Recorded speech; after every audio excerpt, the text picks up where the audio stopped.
So I finished the song, and after a while, I'm just like sitting on this thing, and I'm like, I don't know what to do with it because it's a eulogy for someone who's alive.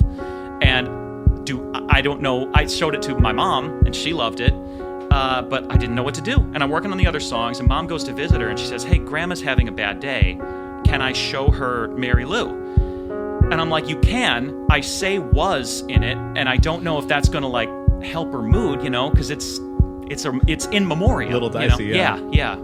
But she showed it to her, and a friend of mine, Matt Tobin, said like, "May we all be eulogized to our face." Like it was just a very it was a great moment, and I got to play it for her in person, and so I love playing this thing. This is called Mary Lou.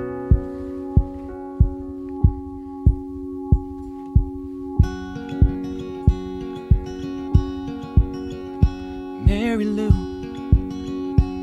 you're the sweetest woman that I ever knew.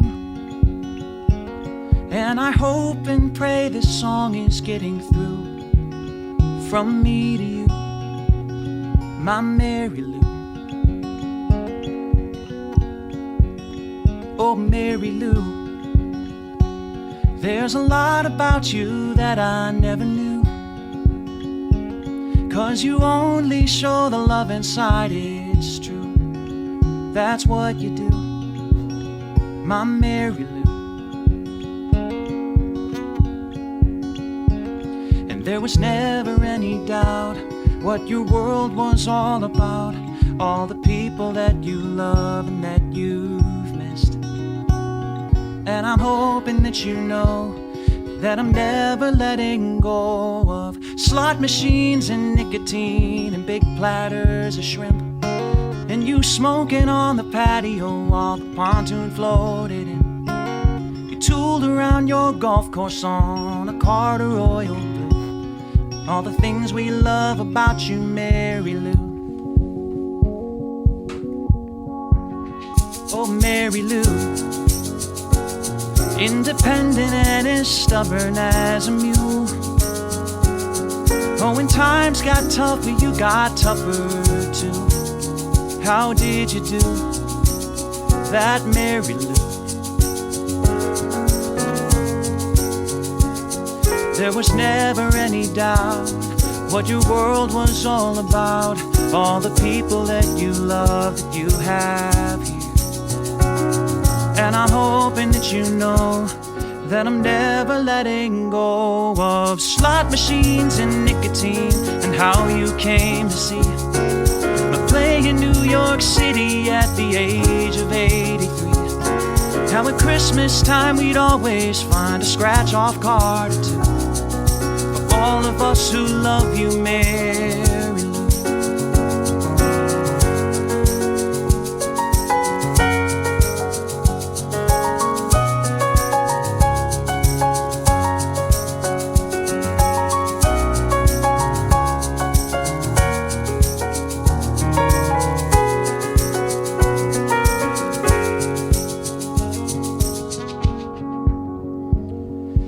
All you get in one lifetime is all the love that you can find, and you give it back to everyone you knew, then you lived it true, my Mary Lou. Oh, Mary Lou, you're the sweetest woman that I ever knew. And I hope and pray this song is getting through from me to you, my Mary Lou.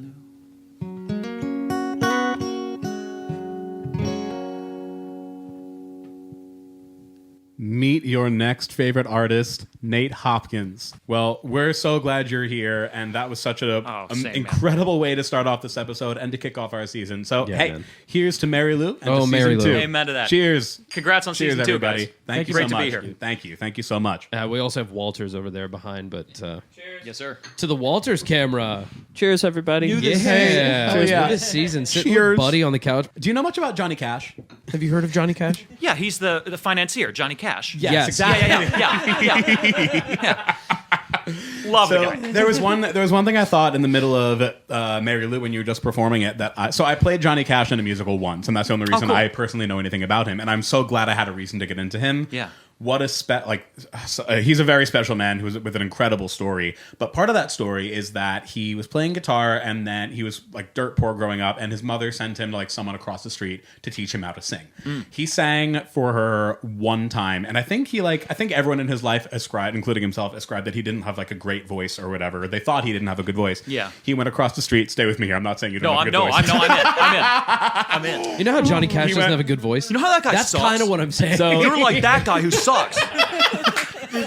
So Johnny Cash went across the street for his first voice lesson of his life, and she sent him home and said, "Don't ever let anyone tell you how to sing. Never change the way you sing." Cool. And the more I listen to his music, he has such heart and character in the way he sings, and he's telling a story. So when I heard you sing that song, I didn't think I was hearing Nate's singing voice. I thought I was hearing Nate's voice that happened to be singing, and it's so cool. Thanks, man. It's really wonderful for telling such a close, like, that's a story about a person. So like, I don't want you to hear you like singing through it, I want to hear you talking about your grandmother and what she means and what you want to say to her. That's really I really appreciate that, man. Like Thank that. you. There's just such a distinction there between like how he said that. Yeah. Oh, that's so nice, man. I come from originally a world of like, I came up doing cover gigs, like I'm sure a lot of us do. And I've been doing dueling pianos since like 2009. That was like my main bread and butter for a good long time. And you get used to, in that context, just kind of like being a musical chameleon of sorts. Like you got to learn hundreds of songs, and then like in doing them, you kind of like are putting on your impression of that artist a little bit in a way. For sure.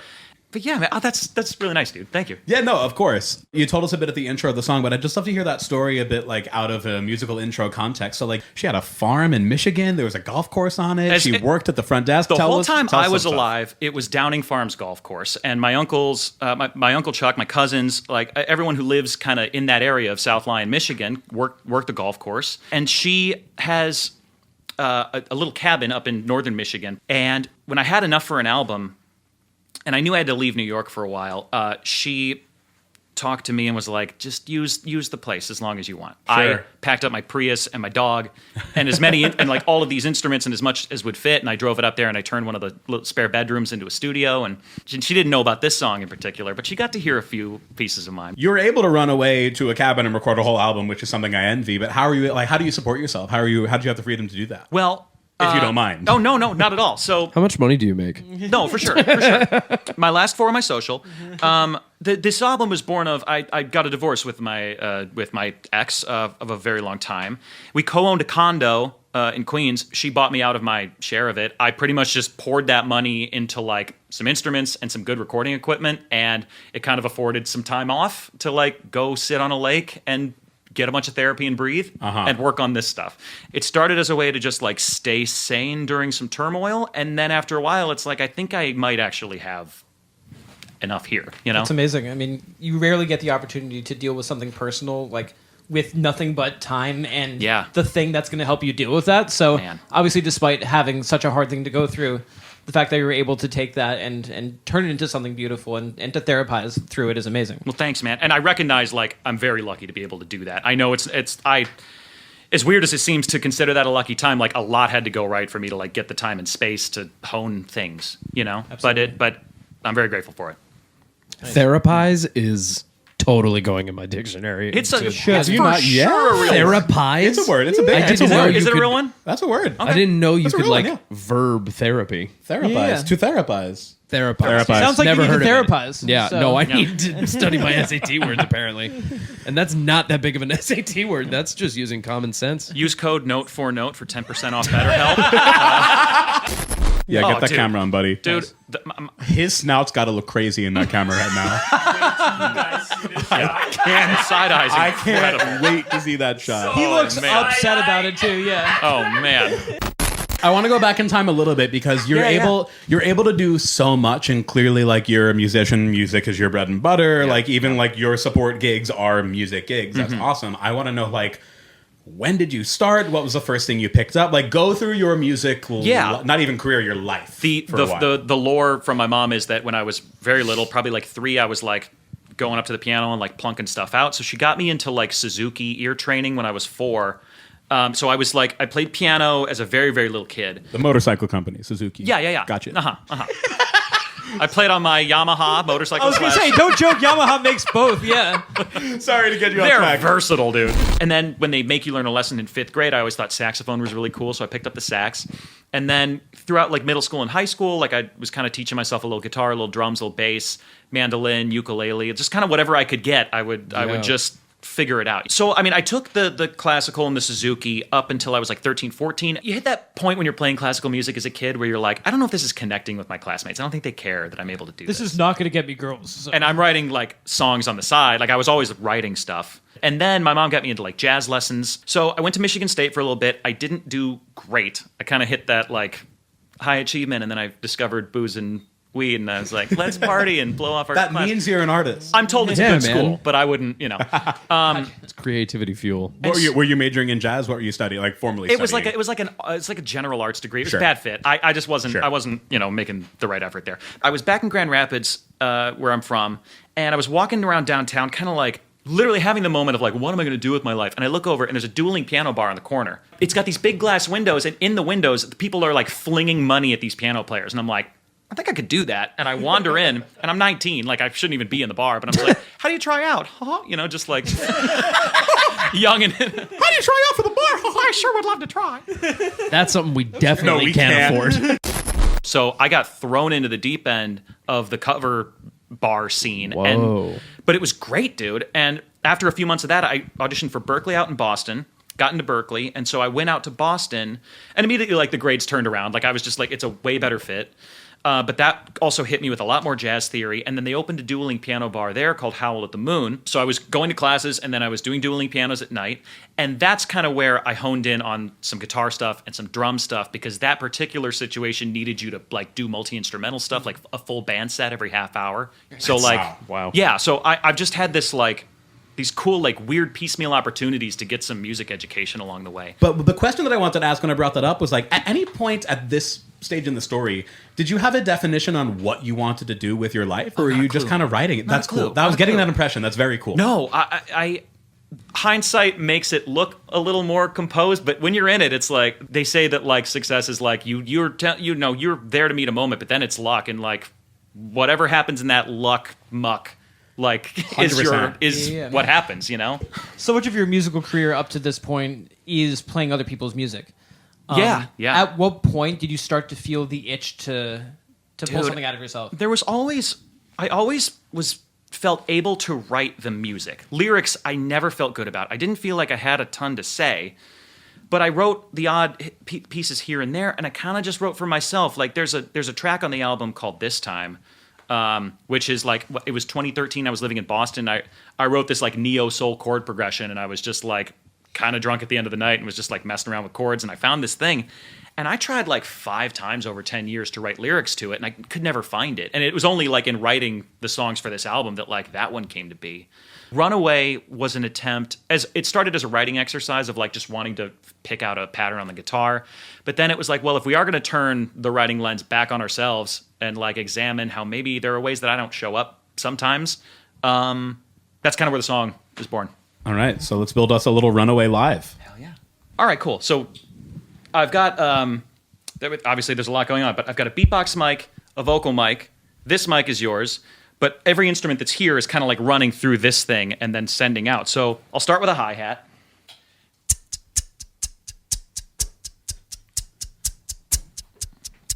Awesome.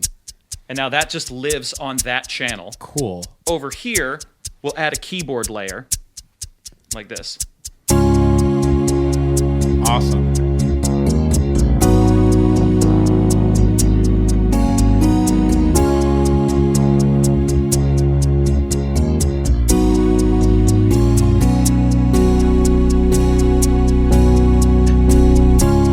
Nice, and that's just gonna go. Yeah, that's just gonna go. Cool. And after a while, then I can throw a guitar on that same channel. Sure. Yeah.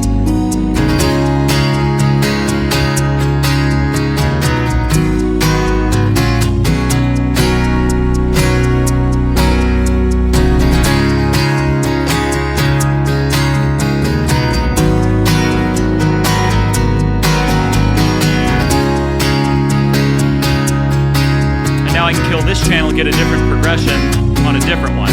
Cool.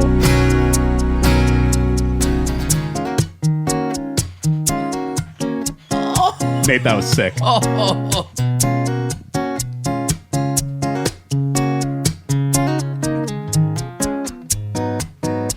Yeah, take it away.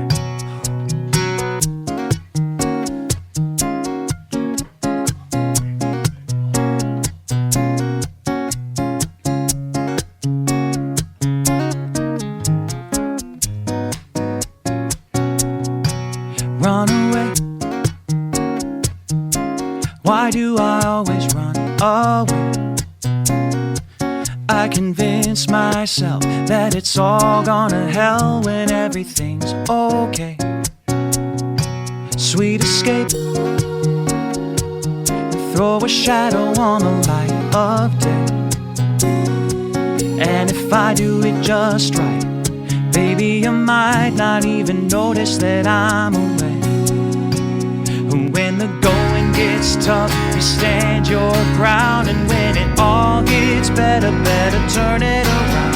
You could ask me why, I can never explain why the hell I had to run away.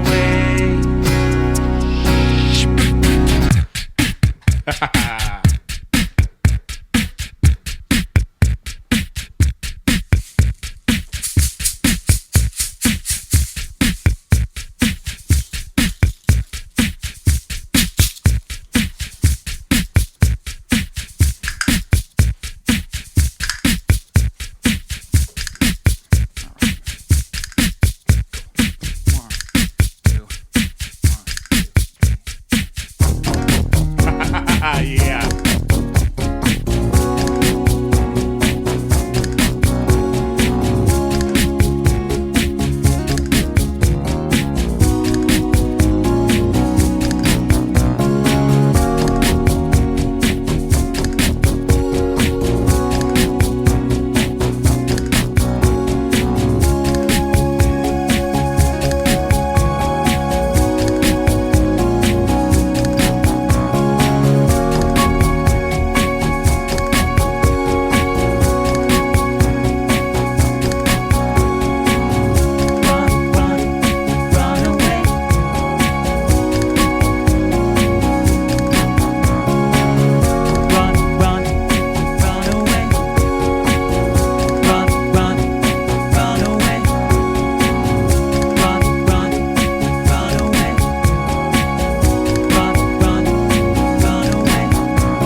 Why did you have to run away? Little girl, could it be that you're more like me than you're ready to face? When the going gets tough, you stand your ground, and when it all gets better, better turn it around. You could ask me why, I can never explain. Oh, why the hell I had to run away. Yeah, well, we could try to fight back to something we lost, but our old bad habits get the better of us, and we don't know why, so we can't say, oh, why the hell we had to run away. Bye, bye, bye. La da da da, la da da da, la da da da da.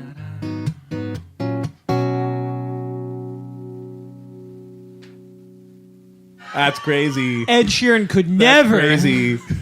I listened to your set for the show today a couple times over, and I couldn't stop listening. I was listening to that one over and over. Thanks, man. I just loved it as like a recorded song. It was really, really well done. It was so cool. But I knew what you were going to come in here and do for us. So I was listening to that and like digesting all the pieces and picking it apart, and I was wondering, what is his live version going to sound like? Because I know he's going to be able to do more than the average live performer would do for their recorded song, but I'm curious just how much he's going to be able to replicate, and I think you did every single thing that's on the recorded track. I tried to get as close as I could. That's unbelievable that you managed to do that much. Thank you. When I wrote this stuff, I was not envisioning doing it this way. I thought I'd get a band together. I thought I'd do it like that. So a lot of these songs are written like with just, freer chord progressions because I'm just like, by the way, I should mention, I am not currently sober. I'll have a drink or two. These guys have not tempted me out of sobriety. I'm enjoying this. It's a great hang. It's his first beer in 6 years. Yeah, my God. He's doing it here. You're watching a man fall apart. And it's all thanks to us. Yeah. Fall apart. Why those boys make me fall apart? Having this setup can lend itself to being a gimmick, It's this is a cool thing, and you're going to enjoy watching me do this and not care so much about the song because I'm doing the cool thing. And it's so impressive that despite how much is going on technically, you never lose the soul of the song. And it's amazing. I think that's probably a function of just again, not writing for the medium. I don't want to say a TikTok changed my life, but I saw one yesterday that I very much identified with, which is Jordan Peele was talking, and he was talking about I can't worry about how this movie gets made. I need to write my favorite movie right now. And if it works, it'll get made. And I think in a similar sense, I was just I just got to get the songs out. And then if we find the medium on the other side, great. But the writing's got to hold up at the top. Yeah. Totally. Because we write, I write, but I'm 28 and a half years old, and I don't have any of the and a half is to accentuate, I'm over the hill now. You're 2,400 SAT years old. Yeah, I'm 2,400 SAT years old. And I don't have any music on Spotify yet, and I'm writing music and I'm making music, but in the back of my mind, I'm but in the back of my mind, I'm what's taking you so long? And by the time you finally get on stage, you're starting way later than anyone else has ever started, hoping to make it big or hoping to be heard. Do we even have the right to be starting at 28 years old? Am I already behind? Dude, you're interviewing a guy who didn't even hit record until 32. You're kidding. Yeah, this is my first focused original music thing. Okay, awesome. And I started at 32. And honestly, dude, I wish it wasn't as simple as everybody said it was the whole time, but it's just just write the most honest thing that you can, and then it's gonna land how it's supposed to. And that was these songs were therapy, and 100%. Making them happen was dude, if I hadn't done this, I don't even know who you'd be talking to. Sure. You know what I mean? Yeah. No. If you didn't take that time, they wouldn't be what they are. I think it's and therapy, I think that's something I suffer with is I want to just dive in to write my own stuff. Yeah. And I think it's because you're worried people are going to be like, well, that song wasn't very good. And who cares? There was something... You love it. You wouldn't have made it. Totally. And there's something so freeing about feeling like I have no choice but to make these songs right now. Right. I'm just it just needs to get out of my body. So it's all happening. I also wanted to check that myself. Buddy hit the camera. Yeah. Oh, Buddy hit the camera? Oh, okay. Is this still recording? You hit the camera. 20% off Chewy.com. Note for note. I want to make sure we get in a little bit of a gear tour before we move on and 100%. finish up this episode. Can you talk us through like the signal flow? You have the keyboard, the looper, the instruments back there. You have pedals on the ground. You have another thing on the ground that I can't even really see, but I know is there. Talk about what you got. All right, so the way that this works, and this has been trial and error through like several gigs worth of stuff, because I've even the gig that we were on, where the first time I did this, I learned a ton immediately about like, I can't have a wedge on stage. The loops are going to bleed back into these mics. So then I cut the wedge. This is still feeding back. So like I have to adjust that. And then the guitar starts to ring if I leave the volume up. And I could turn the volume back down, but like I'm just getting, it's about cutting stray noise and really controlling what you want and getting it to sound how you want. So in the spirit of that, this is a beatbox mic exclusively for beatboxing and like any loud percussion that I want, because it's a little hot. If you can hear it in here. Yeah, like it's got some good bass. Got some nice lows. This is a EQ'd more as a vocal mic. And all of this stuff is running into that little mixer down there. So we've got the beatbox mic. We've got this mic, which is used for vocals and other percussion. We've got this keyboard right here, and I've pre-saved all of my sounds in here. We've got this. It's called a guitar. Holy cow. I invented it myself. 20% off guitars. I've got a cajon mic down here, sitting on a cajon through the whole show. I've just recently, on the last gig, incorporated like a big old floor tom that I can cool. work into like songs like Why Can't I Hate You and a couple of covers. Fun. Right. So that's running through. I've got multiple saxophones that I'll bring, and the next song I do, I'll play this. All of that, every instrument is running into these little blue pedals down here. These are mic mutes. The channel's only open when I trigger it. So I'm tapping the beatbox mic, and you're not going to hear it till I do this. Oh, that's what the foot switches are. Okay, cool. Yeah, so as long as I'm holding this down, it's coming through. But now, did you bring these because you were worried about bleeding? Well, this was originally from a Mike bleeding. Yeah, I'm not sober and I'm not bleeding. I was in a band for a while that I started with some friends called Imperial Cities, and we utilized in-ears, and we had what was called a God mic, and the God mic was how I could call transitions. And so I used these mic mutes originally for that, so that like you're not picking up all the in-house sound. I could be like September 1, 2, stuff like that, kind of like a church music type of exactly. Thing. Yeah. And then I kind of got the idea from there to utilize this for this. But like that sort of keeps the stage quiet. Then all of that runs into the QSC Touch Mix over here, which is like a little mixing board that I have. And that'll allow me to like EQ the beatbox mic the way that I want it. It just gets everything like a little more fine-tuned. Gotcha. Then I run a signal from the QSC Touch Mix into the loop pedal. So I'm getting the signal from every instrument here running through this. Gotcha. Now, I also will have a lead vocal mic that's not running through, and you guys provided this one this time, that just runs right into the system, and I'll sing my lead vocals through that. Just so I don't ever forget to, like, if I'm singing lead vocal over here, and shit, I've done that before. Gotcha. So, like, it's nice to have one that's just live all the time. Yeah. That's not impacted by this. Yeah. And then I send the signal out from here into the mixer. That's awesome. Thanks so much for coming on and kicking off the season. Congrats on season 2. Yeah, and thank you guys so much for having me. This was awesome. I loved this. Thanks, Brandon. Yeah, this was a great time. Thank you, Brandon. Yeah. Well, this is awesome. Back for season 2, we are Matt, Pat, and Eddie at Note for Note. This is Nate Hopkins kicking us off strong. That is Brandon Walters in the corner. Love you, baby boy. And the dog's name is Buddy. That's Buddy. Well, play us off. Hit me with some soprano sax in my face. All right, baby.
That dog would always stand in my shadow, and a cat liked to sleep on your chest.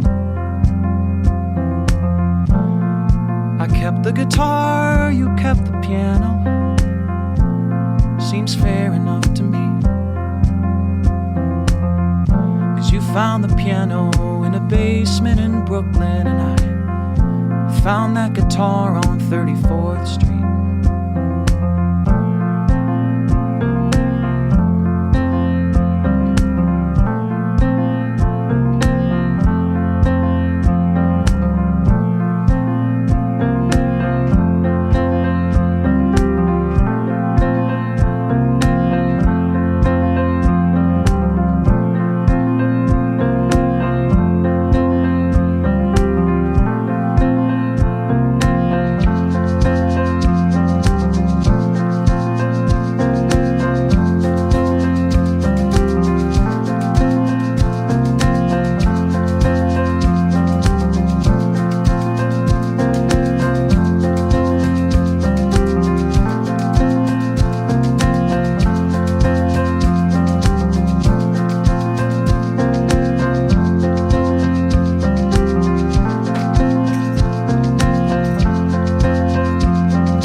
traded the concrete for the trees. And as I'm walking through a sea of green and brown and blue, starry nights and crescent moons and sunny dog day afternoons, muddy walks in tennis shoes and geese and ducks and singing loons, baby deer and old raccoons and wildflowers, sweet perfume and glassy lakes and old pontoons and fireworks and air balloons, later days and see you soon in April, May and sunny June, with a lifetime worth of work to do. And some days all I see is you. I used to be one half of two, now one is gonna have to do. Oh.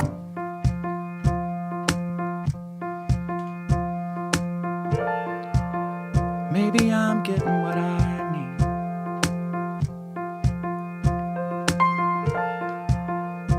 Maybe I'm getting what I need. I hope you're getting what you need.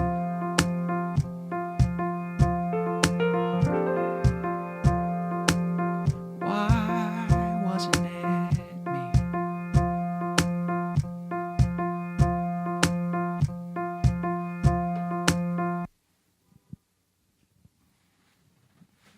Nate Hopkins. Fuck! Get out!